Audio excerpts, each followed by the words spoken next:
Hi, this is Debbie Nicholson speaking, and don't think I'm trying to hide behind my glasses. It's just that the sun is right in front of my face, and I don't like squinting all the time doing all my videos today.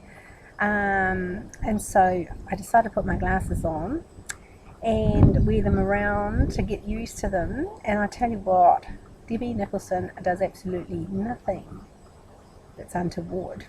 She just is a straight out, straight laced person. And people around here are starting to think, what on earth has happened? What's going on in her life? And I think it's wonderful because for me, it's a changing thing. It's having the courage to change. It's having the courage to step out of my comfort zone. And I am a fun person, so why shouldn't I portray that to everybody?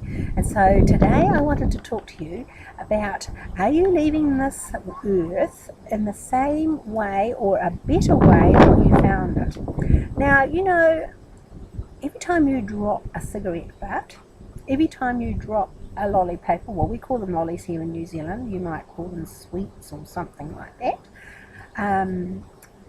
a chocolate wrapper, every time you drop the packet that your pie came out of. We have pies in New Zealand. You might have pies, you might have hamburger wrappers. Okay, if you just tend to drop them on the ground, throw them anywhere, leave them on the beach. What about when you go to the beach and you have a 6-pack and you leave those 6 rings, those plastic rings, just on the beach? Did you see those penguin films? And did you see how that poor little penguin got strangled because he was telling everybody he had this wonderful thing bestowed upon him, and actually it was just a 6-pack ring that was strangling him? I want you to look at that movie, because this is the consequence of leaving your trash, your rubbish around with someone else. It's going to affect somebody else. Now, I want to tell you a little story.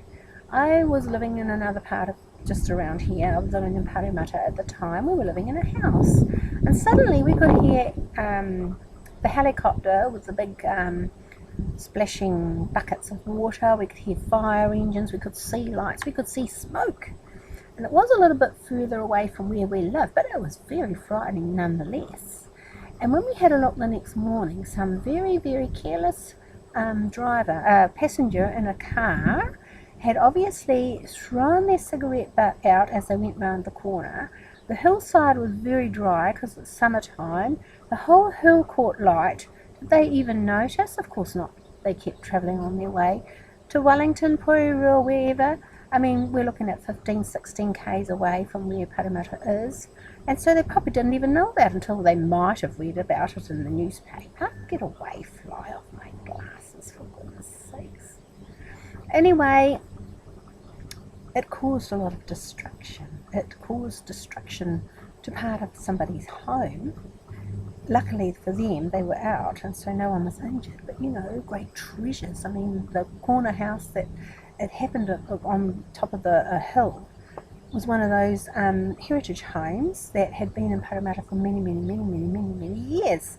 I'm not saying hundreds and hundreds, but a lot of years. And they had beautiful treasure that could not be replaced, all because of somebody who was careless enough to just throw their cigarette butt out the window as they were driving past, didn't even notice the destruction that they were starting, and the whole hill went up in flames and leapt up right into these people's home. And I'm talking to you about the penguins and the other fish and the birds that get caught up in these things. I'm talking about even the crows. They pick up shiny things, bottle tops and stuff like that. Why are they there in the first place?